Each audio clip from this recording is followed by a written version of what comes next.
You're listening to PetLifeRadio.com.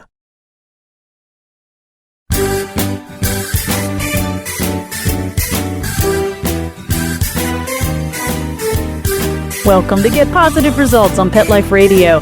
I'm your host, Teoti Anderson, and today I am talking to you from the PSI Pet Sitters International World Conference in Myrtle Beach, South Carolina. I'll be talking to Beth Stultz, the Director of Marketing, Communications, and Education for PSI. We'll be talking about what qualities you need to look for when you get a real pet sitter. And I'll be giving you some personal tips on how to make it easier for your pet sitter to take care of your pets when you have to travel. More when we come back.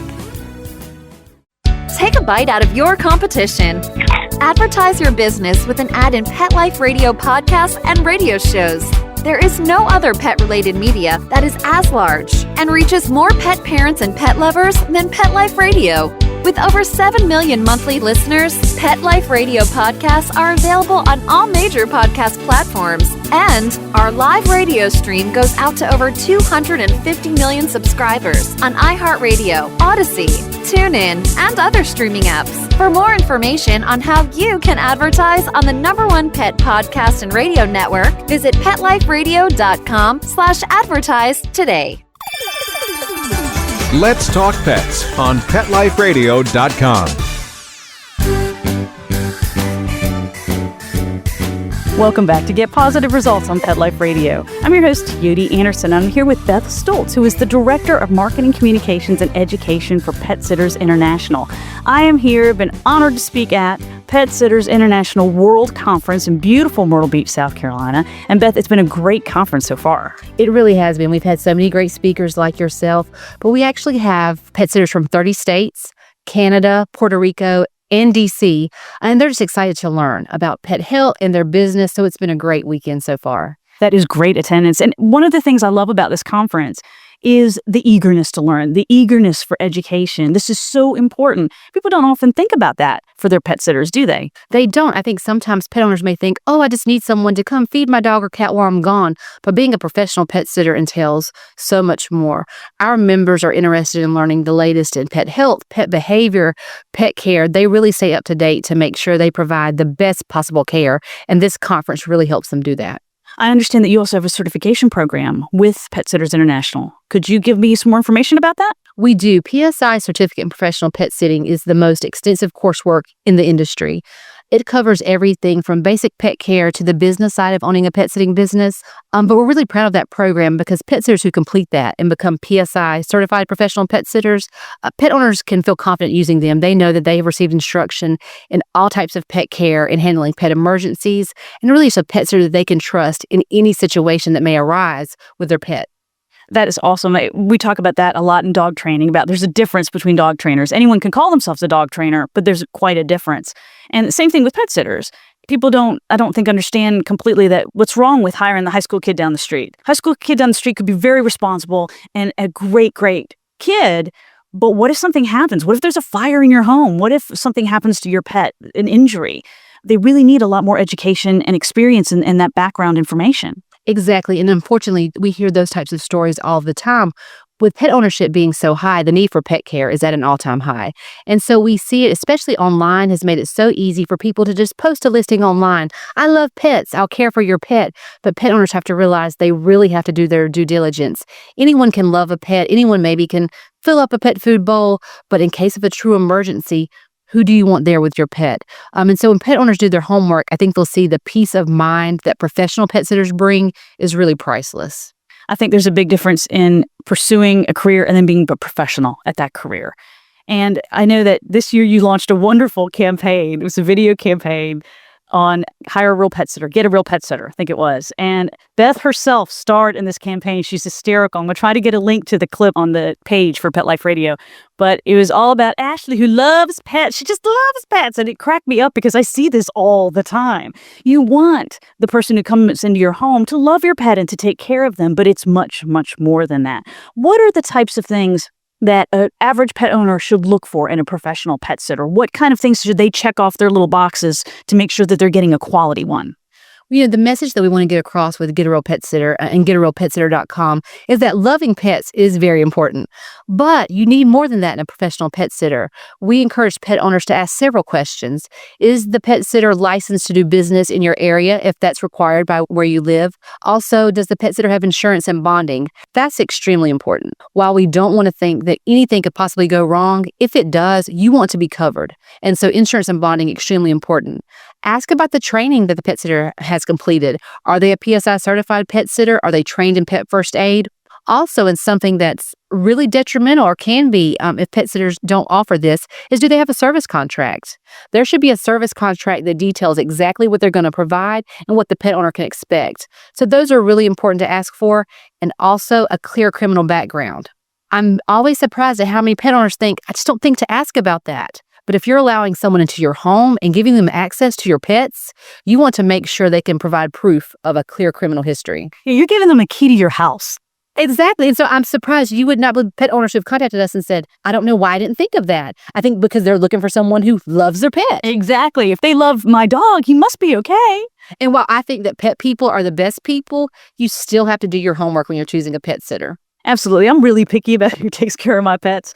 And I've been very, very fortunate in my pet sitters. But when I first started out, it was a matter of who's available. You do what you can. And then as I got more professional in my own career, I started realizing that I need this in other aspects of my life too, because I have been away on trips and had flights cancel. And I have been where I couldn't get home. And I knew that my pet was going to be taken care of simply because the caliber of person I had, taking care of that at home. The peace of mind really is priceless. And another thing, we joke about the kid down the street or those who just love pets. But another thing we don't often think about is that so many pet owners rely on their family or friends, which sounds like a good idea. But I cannot tell you the number of calls we received. We have heard of friendships breaking up over situations, because if you have a friend in your home and something happens to the home, we've had sinks overflow, a cat or dog actually get outside of the house, and then your friend's not covered. They're not insured. They're not bonded. They're not trained. And so really serious situations can result when you're not using a trained professional. That is so true. And a lot of times, too, some of our pets have special needs, whether it's a physical need, a medical need, illness,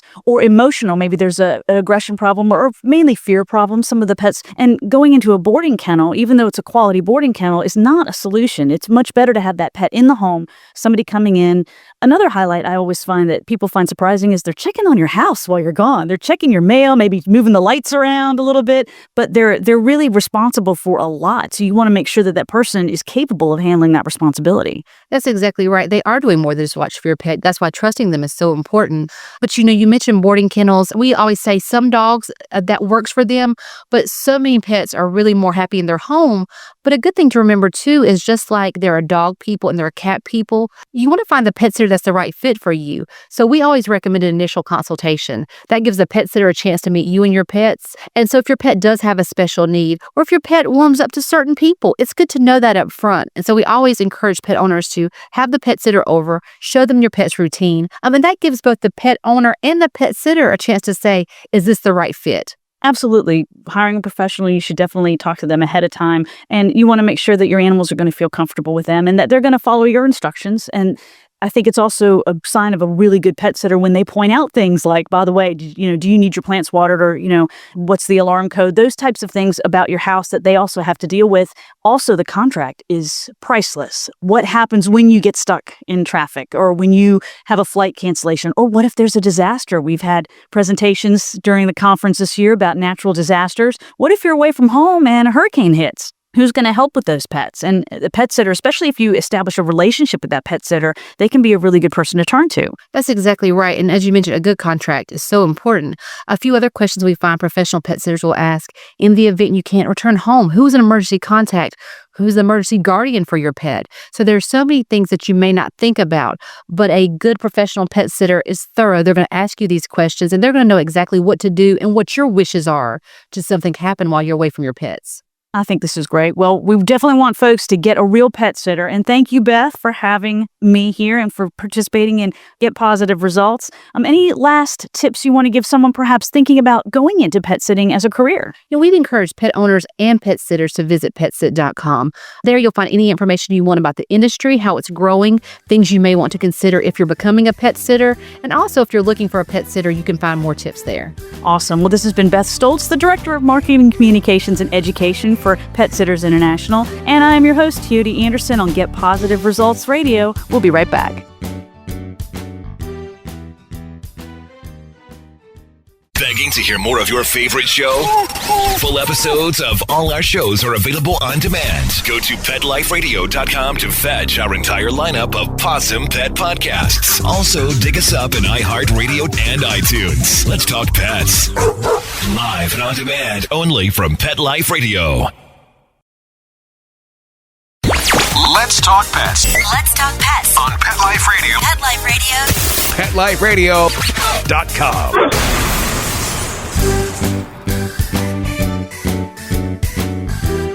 You're back on Get Positive Results on Pet Life Radio. I'm your host, Teoti Anderson. It's been such a wonderful conference speaking at the Pet Sitters World Conference in Myrtle Beach, South Carolina. And now what I'm going to do is I'm going to share some personal tips for helping your pet sitter take better care of your pets. Pet sitters go above and beyond all the time. And if it's one thing I learned over and over again at this conference, listening to all their stories, is that they truly, truly care for your pets just as much as you do. And the whole point is that peace of mind that Beth talked about, giving you peace of mind while you travel. I certainly know that I couldn't do all the traveling that I do, and I do quite a bit of traveling, if it wasn't for my wonderful pet sitter who takes such good care of my boys when I'm gone. I don't have to worry about them. I've had pets in the past that had special health needs, and I knew that they were going to be well taken care of, even when I wasn't there to do it myself. So when you choose a professional pet sitter, and I do want you to get a professional pet sitter, here are some things that you can do to make it easier. One is you can make sure that they meet your pet ahead of time. Beth mentioned this about there really should be a personal visit, and there should. You want to make sure that you click with the person, that they're going to see eye to eye with you, and that your pets are going to enjoy that person too and enjoy being around that person. Watch how the person interacts with your pets. Are they friendly? Do they notice the pet? Are your pets responding well to them? Know, of course, that if you have a challenging pet, maybe one that's a little fearful, they're not going to necessarily suddenly climb in the lap of this person, but you know your pet and you're going to watch their interactions with this person. Be sure to leave detailed instructions. I am notorious. Okay, I'm a writer. What can I say? But I leave page after page of instructions for my pet sitter, and she's so patient with me. But I have details on what their medications are, what their feeding schedule is, what their cues are. Hopefully, all of my listeners are training their pets, and your dog's going to respond to specific cues. So leave a list for your pet sitter of what cues mean what. For example, if your dog has a specific cue to go potty, that's a really helpful thing for the pet sitter to have. You want them to have a nice selection and menu of cues that your dog will respond to. Dogs respond to different cues based on what you teach them. So give your pet sitter a list of the cues that your dog will normally respond to. Lists of medications can be so important.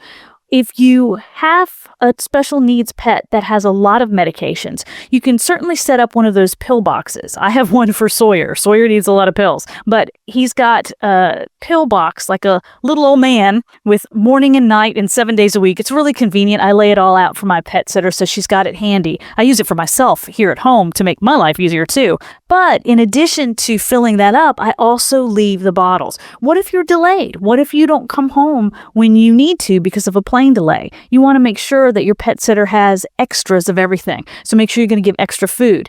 Definitely tell your pet sitter where the food is. If you leave your dog at a pet sitter's home, which is an option with some pet sitters, make sure that you bring extras of everything. Tell your pet sitter where your pet's favorite places are, favorite toys, what kind of games they like to play. Make sure, of course, you leave emergency contact information, not just for you, but for someone nearby, near your home, that you trust to take care of your pets or help if something happens. I always leave the phone numbers of a few very close friends and family that are in town, just in case my pet sitter needs to call on one of them for whatever reason. Don't forget to leave contact information for your veterinarian, so your pet sitter will know who your veterinarian is, and any specialists. I have had pets that needed specialists in the past, whether it was internists or oncologists, and I left those special numbers as well, just in case they had a health crisis that was related to the special illness or disease that they had. So don't forget to leave all that information.